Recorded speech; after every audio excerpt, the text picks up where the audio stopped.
ಭಾಷಾ ವಿವಾದಕ್ಕೆ ತೆರೆ ಎಳೆದಿದ್ದಾರೆ ಕೇರಳದ ಸಿಎಂ ಪಿಣರಾಯಿ ವಿಜಯನ್. ಸಿಎಂ ಸಿದ್ದರಾಮಯ್ಯ ಅವರು ಪತ್ರ ಬರೆದ ಬೆನ್ನಲ್ಲೇ ಕೇರಳ ಸಿಎಂ ಸ್ಪಷ್ಟನೆ ಕೊಟ್ಟಿದ್ದಾರೆ. ವಿವಾದಿತ ಮಲಯಾಳಂ ಭಾಷಾ ಮಸೂದೆ 2025 ಕುರಿತು ಅವರ ಸ್ಪಷ್ಟನೆ ಇದೆ. ನಾವು ಯಾವುದೇ ಭಾಷೆಯನ್ನು ಬಲವಂತವಾಗಿ ಹೇರುವ ಉದ್ದೇಶವನ್ನು ಹೊಂದಿಲ್ಲ.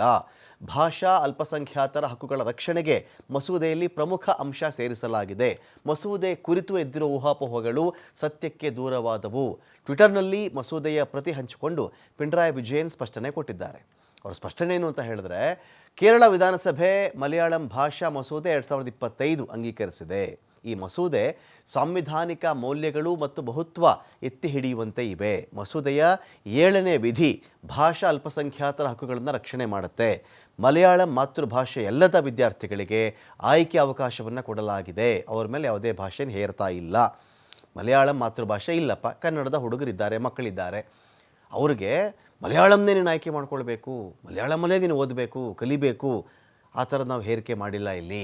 ಅವ್ರಿಗೆ ಆಯ್ಕೆ ಇದೆ. ಬೇಕಿದ್ದರೆ ಆಯ್ಕೆ ಮಾಡ್ಕೋಬಹುದು, ಬೇಡದಿದ್ದರೆ ಅವ್ರ ಭಾಷೆನೇ ಕಲಿತ್ಕೊಳ್ಬಹುದು.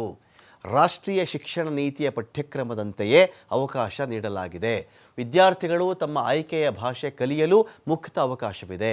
ಹೊರ ರಾಜ್ಯ ವಿದೇಶಗಳಿಂದ ಬರುವ ವಿದ್ಯಾರ್ಥಿಗಳಿಗೆ ಅನುಕೂಲ ಕಲ್ಪಿಸಲಾಗಿದೆ. 9, 10 ಅಥವಾ ಹೈಯರ್ ಸೆಕೆಂಡ್ರಿಯಲ್ಲಿ ಮಲಯಾಳಂ ಪರೀಕ್ಷೆ ಕಡ್ಡಾಯವಲ್ಲ.